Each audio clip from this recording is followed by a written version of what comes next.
की स्पष्टवादिता बहुत जबरदस्त है। आप लोगों को पता, अभी ये तो भगभग बात कर रहे थे, पर आपने किसी को कुर्ते के ऊपर जनेऊ पहने देखा है?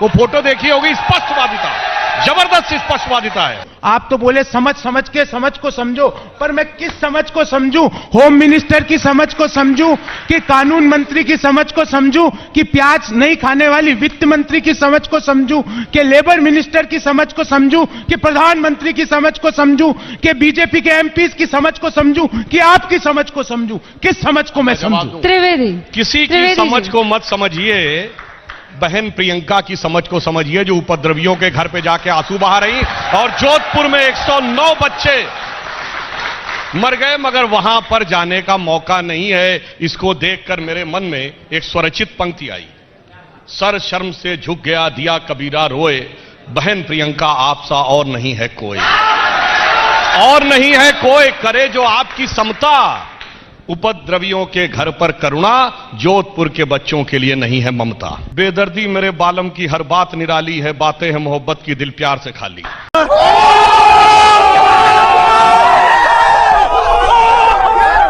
उत्पीड़न की बात कई लोगों ने करी, माननीय गृह मंत्री ने करी, माननीय प्रधानमंत्री ने करी। इस एक्ट में धार्मिक उत्पीड़न शब्द कहां है? बस अब ये सवाल पूछने दीजिए ना मुझे। बताइए आप। अरे तो मुझे सवाल पूछने दीजिए ना। सुधांशु जी, कहां आप क्या बांग्लादेश छोड़ा है, पाकिस्तान छोड़ा है? देखिए, इनको धार्मिक उत्पीड़न नजर नहीं आता है।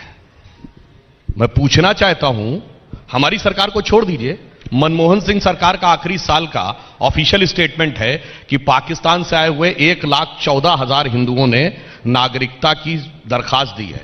बताइए कितने मुसलमानों ने दी है, कितने अहमदियों ने दी है, कितने मुहाजिरों ने दी है, कितने शियाओं ने दी है? जो बेचारा दुखियारा मांग रहा उसे दे नहीं रहे, और जो मांग ही नहीं रहा उसके लिए सड़क जला रहे हैं। जवाब चाहिए मुझे। अब मैं एक और बात कहता हूं, अब सुनिए एक और बात। इनको कहने के लिए प्रताड़ना दिखाई नहीं पड़ती, तो तरुण गोगोई ने क्यों कहा था प्रताड़ना हो रही है? प्रताड़ना समझने के लिए इनको लिखा हुआ चाहिए एक्ट में, रीजंस एग्जीक्यूटिव ऑर्डर्स और स्टैट्यूज में लिखे जाते हैं। उसके लिए तो मैं यही कहना चाहूंगा उन पाकिस्तान से आए हुए शरणार्थियों के लिए जो ये लोग सवाल पूछ रहे हैं कि बहुत जुदा है इस दर्द की कैफियत मेरी, इधर मेरे दर्द की इंतहा नहीं हो, तू कहता जख्म दिखता नहीं। And his name is John C.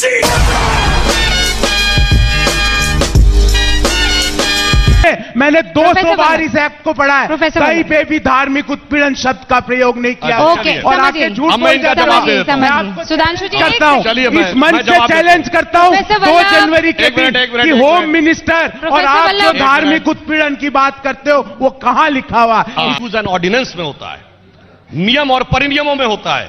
यही समस्या है। राहुल गांधी को नजर आता ही मैं टैक्स लग रहा भाई, इनको समझ में आता है एक्ट में नहीं लिख रहा है।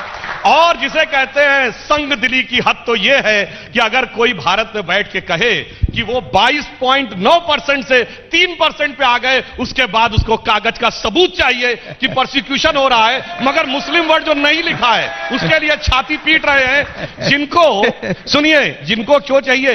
जिसको जाकिर में शांति का मसीहा दिखता है, जिसको इशरत में बेटी दिखती है, जिसको हाफिज में साहब दिखता है, जिसको अफजल में हारात का मारा दिखता है, जिसको याकूब मेनन में जुडिशियल किलिंग दिखती है, जिसको भारत तेरे टुकड़े टुकड़े होने वालों में भटके नौजवान दिखते हैं, उसी को इसमें नहीं दिख रहा है परसिक्यूशन।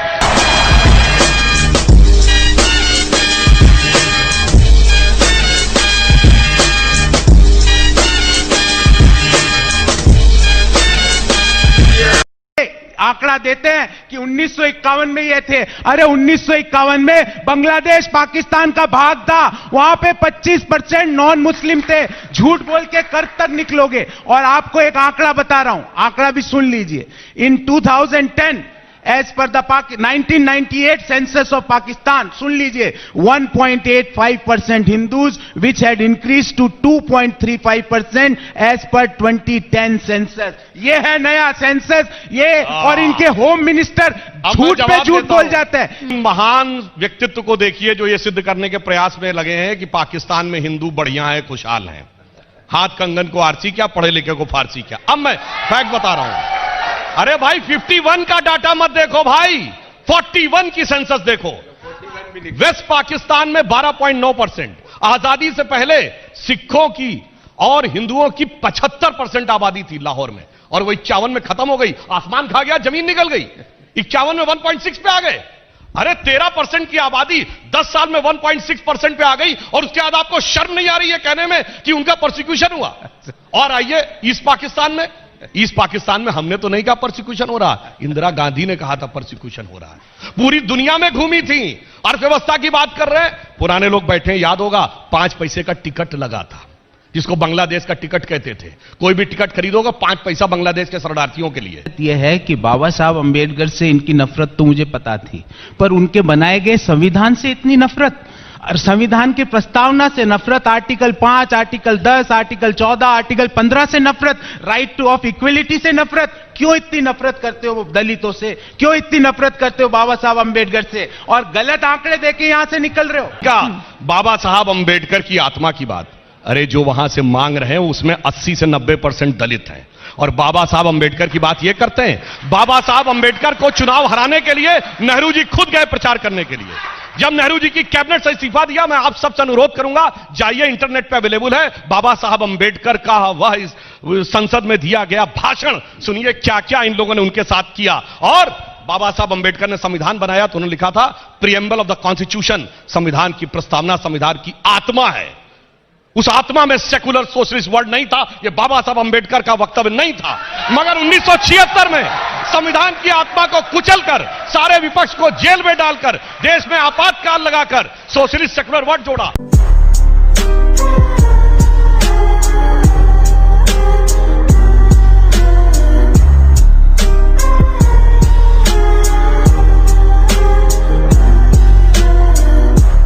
उन्होंने एक बात कही कि बाबा साहब अंबेडकर ने आर्टिकल 14-15 में लिखा था कि सब लोग बराबर हैं और कोई डिस्क्रिमिनेशन नहीं होगा, यही बोला ना इन्होंने। आप बताइए, ये 1986 में सर्वोच्च न्यायालय का निर्णय शरिया के पक्ष में पलटने का काम शाहबानो केस में किया। बोलिए, राजीव गांधी जो थे उन्होंने डॉक्टर अंबेडकर की हत्या की, सिद्धांतों की। अब सुनिए, 1970 में मुस्लिम पर्सनल लॉ बोर्ड किसने बनवाया? क्या अलग नियम होगा? इंदिरा गांधी ने।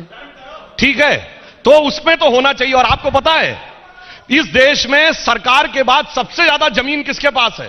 वक्फ बोर्ड के पास, मंदिर मठों के पास नहीं है। कारण वक्फ बोर्ड को प्रोटेक्शन प्राप्त है, तो वहां पर तो स्पेशल प्रावधान होना चाहिए। तब डॉक्टर अंबेडकर का 15वां आर्टिकल भूल जाते हैं और मनमोहन सिंह 2007 में कहते हैं मुस्लिम should have first right over the national resources of India. तब डॉक्टर अंबेडकर को भूल जाते हैं। कांग्रेस कहती है मुस्लिमों को आरक्षण देंगे, आंध्र प्रदेश में भी, कर्नाटक में भी, तब डॉक्टर अंबेडकर को भूल जाते हैं। और अब जब पाकिस्तानी मुस्लिमों को बसाने की बात आए तो अंबेडकर याद आते हैं।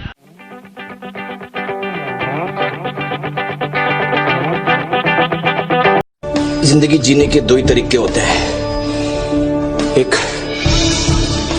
जो हो रहा है होने दो, बर्दाश्त करते जाओ, या फिर जिम्मेदारी उठाओ उसे बदलने की।